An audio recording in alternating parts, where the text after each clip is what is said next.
고린도전서 4장 14절부터 20절 말씀 제가 읽겠습니다. 내가 너희를 부끄럽게 하려고 이것을 쓰는 것이 아니라 오직 너희를 내 사랑하는 자녀같이 권하려 하는 것이라.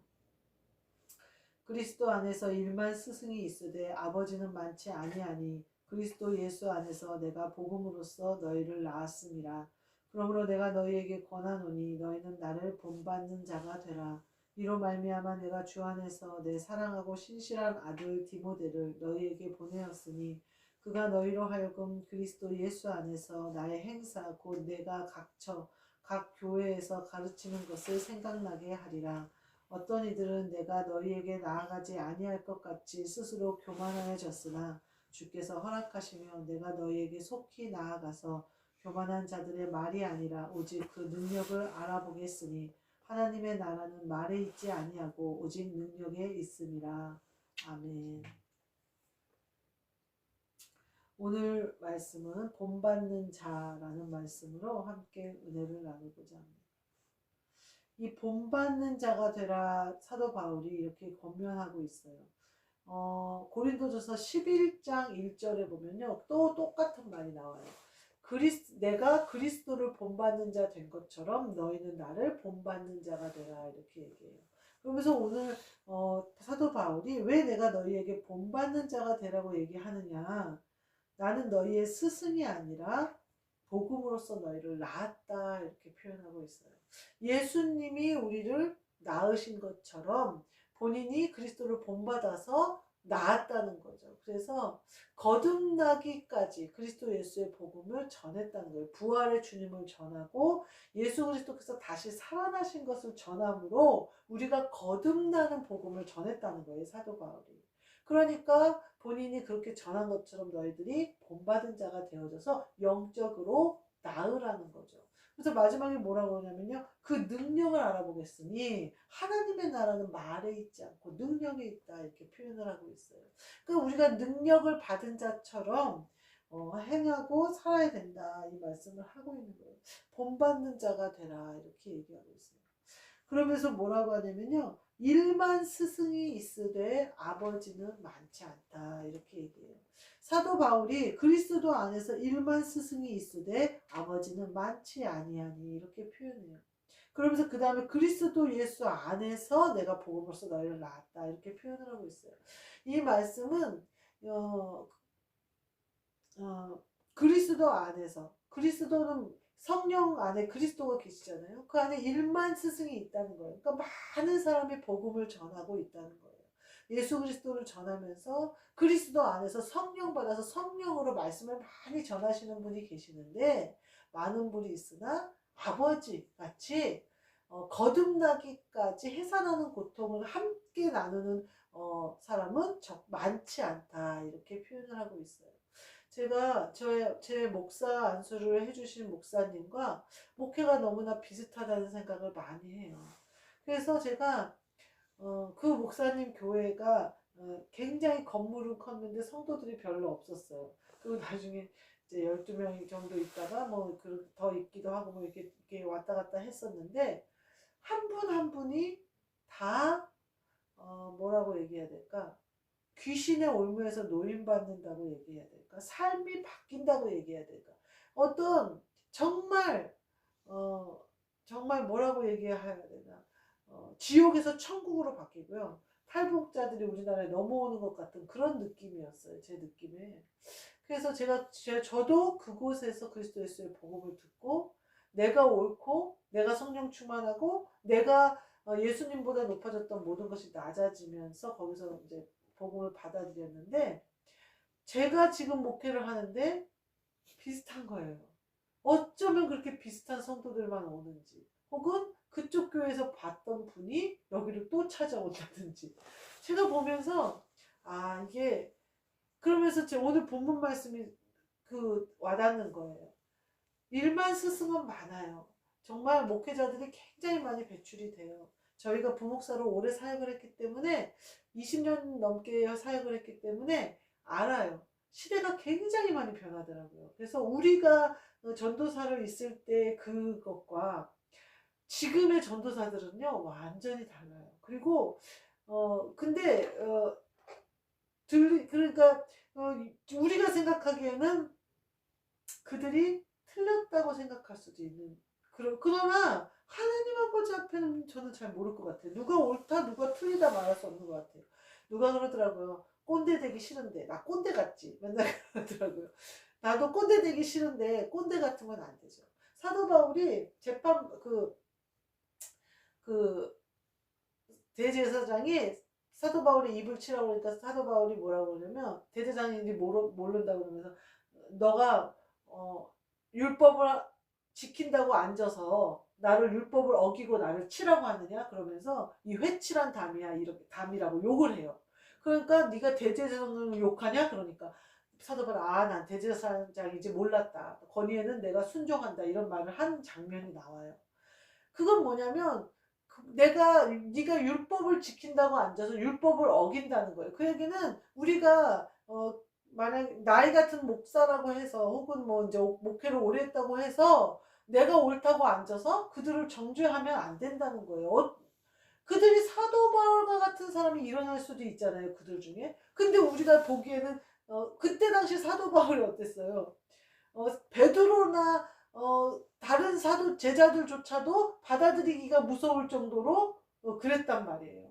그러니까 우리도 마찬가지예요. 회칠한 담이 되면 안 된다는 거예요. 우리는요 복음 일만 스승이 아니에요. 우리는 이미 아버지와 같은 복음을 받았고 잉태돼서 그리스도 예수의 삶을 사는 사람으로 바뀌어버렸어요. 삶이.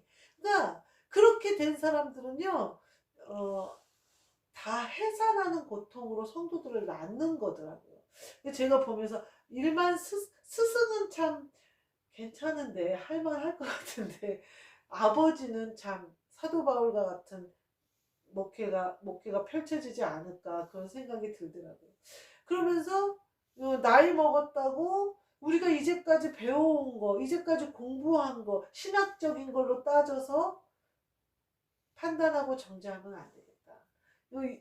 우리 아들이 이제 목회를 하겠다고 할 수도 있잖아요. 그가 어떤 색깔로 어떻게 목회할지는 상상도 못해요. 예전에 우리가 휴대폰을 이렇게 휴대폰 나오기 전에 시티폰이라는 폰을 썼었어요. 근데 그거는요 안테나가 있는데 그 안테나가 통하는 곳에 가야 통화를 할 수 있는 그런 휴대폰이었어요. 근데 지금은 휴대폰이 아무 데서나 할 뿐만 아니라 휴대폰도 은행 업무도 보죠.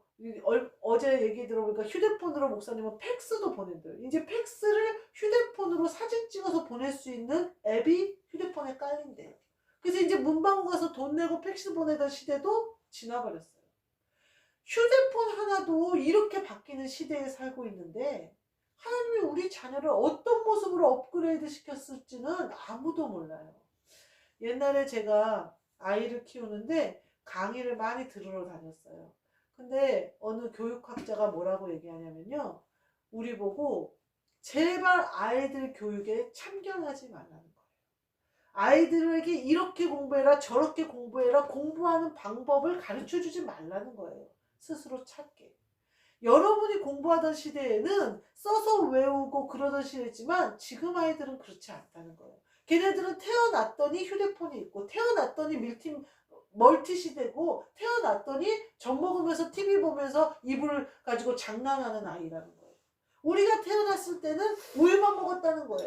한 가지밖에 못했다는 거죠. 근데 요새 애들은 동영상으로 TV 보면서 젖 먹으면서 이불 가지고 꼬부락거리면서 세 가지도 한다는 거예요. 그래서 20세기의 사고방식으로 아이를 키우지 말라는 거예요. 얘네들은 21세기에 태어난 아이들이라고. 저는 그 말이 참 맞다. 내 사고방식과 내 교육관의 아이를 가두지 말아야겠다. 마음껏 펼쳐서 자유롭게 공부하고 자유롭게 펼쳐지도록 해줘야겠다. 이 생각을 많이 했거든요. 오늘 본문 말씀이 그런 거예요.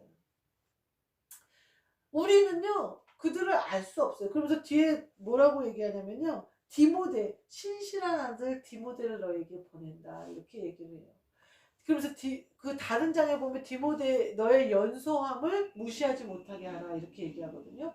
연소할지라도 능력이 있으면 하나님이 능력으로 쓰시는 거거든요. 우리가 판단할 일도 이렇게 할 일도 아니에요.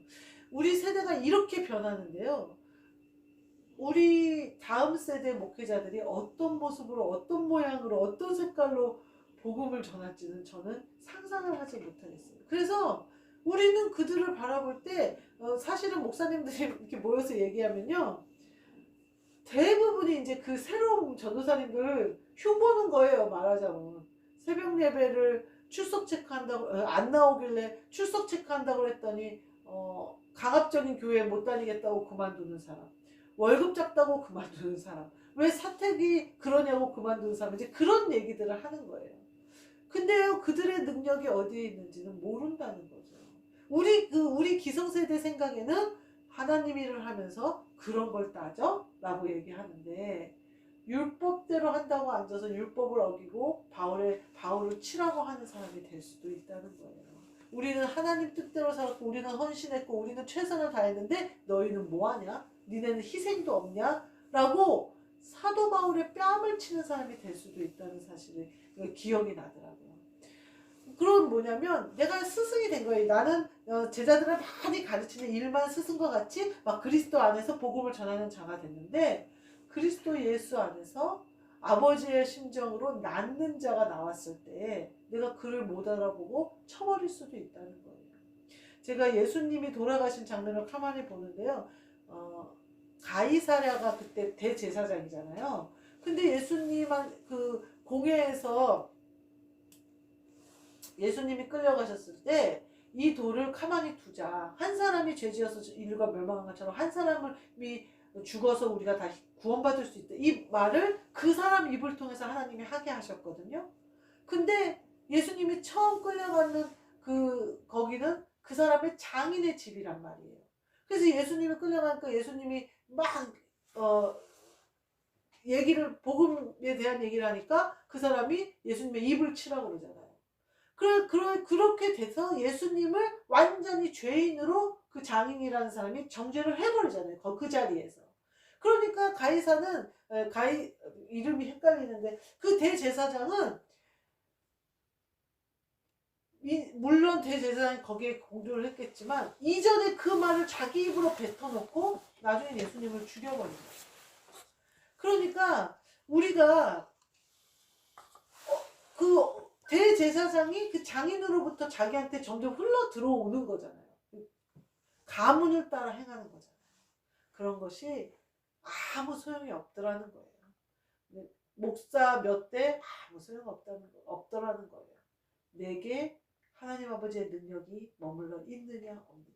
하나님 아버지의 능력은 믿는 자에게 임하고 깨끗한 자에게 임하다. 깨끗하면 쓰시마 하셨잖아요. 그러니까 내가 죄를 지어도 하나님은 그 죄가 죄가 되지 않는다. 더러운 마귀가 하는 짓 다 하면서 하면 안 돼요. 그래서 제가 그 생각을 많이 해요. 내가 스승의 자리에 앉아서 아버지의 심정을 낳는 자를 판단하거나 정죄할 수 있으니 어떠한 모습으로 어떻게 복음을 전하지 간데 나는 그것에 대해서 말할 필요가 없다는 거예요. 그러면서 또 한 가지 뒤에 나오는데, 주 안에서 내 사랑하고 신선한 아들 디모데를 너에게 보낸다. 이렇게 얘기해요. 그 얘기는 뭐냐면 디모데를 낳은 거죠. 사도 바울이. 그래서 자기와 같이 본받는 자 된 디모데를 보낸다. 자기의 아들은 뭐예요? 분신이에요. 자기의 분신. 하나님 아버지 예수 그리스도가 내가 하나님 아버지 아들이라 그러면서 뭐라고 해요? 나를 봐놓고 빌리바 너는 하나님 아버지를 보여달라고 하면 하나님 아버지의 분신인 거예요. 똑같이.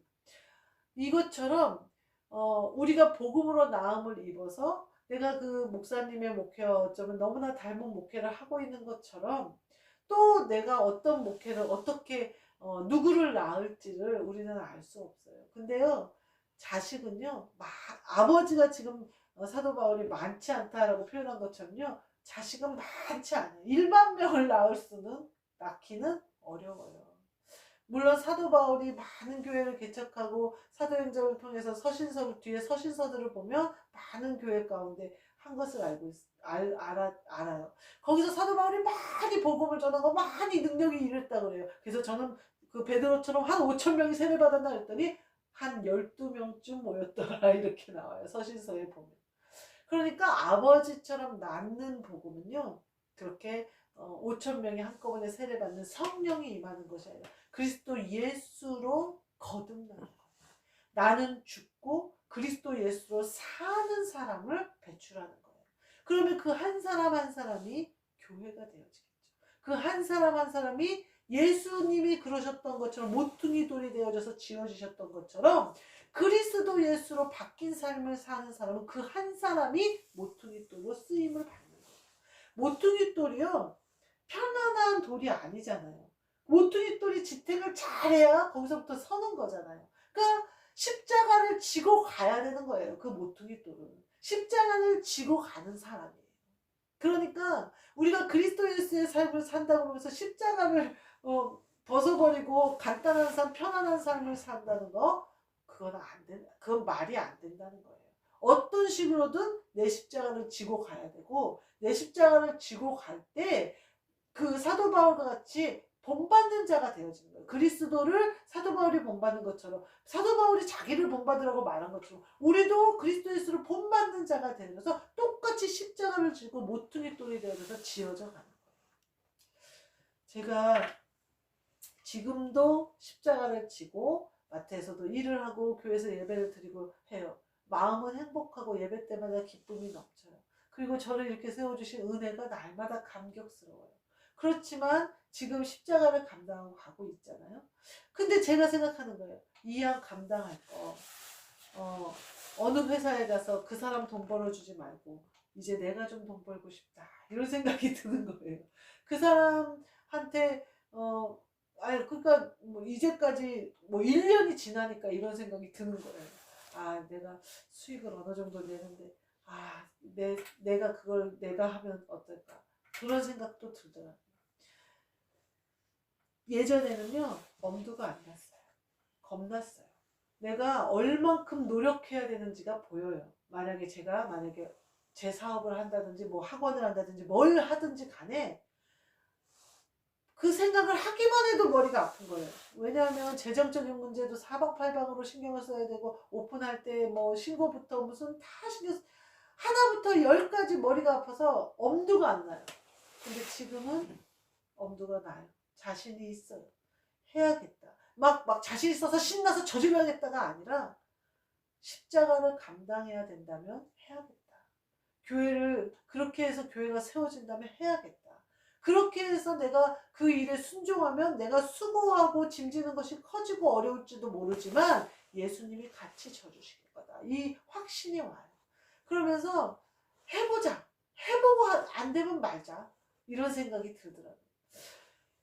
하나님 아버지, 그 사도 바울이 목회하는 모든 목회는요, 자비량이었어요. 그러잖아요. 자기가 월급을 받지 않은 것을 그것으로 자기가 복음의 자랑을 삼는 데잖아요. 지금 저희도 마찬가지잖아요. 그런 것처럼 그렇게 목회는 이어져 가는데, 그런 목회, 예수님이 목회하실 때, 공생애 하실 때 월급 받으셨나요? 예수님도 안 받아요. 예수님이 오히려 오병이어의 기적으로 먹이면서 다니셨어요. 우리가 본받는 자 되어진다는 것이 무엇인지를 알고 스승이 되어져서 가르치려고 하지 않아요.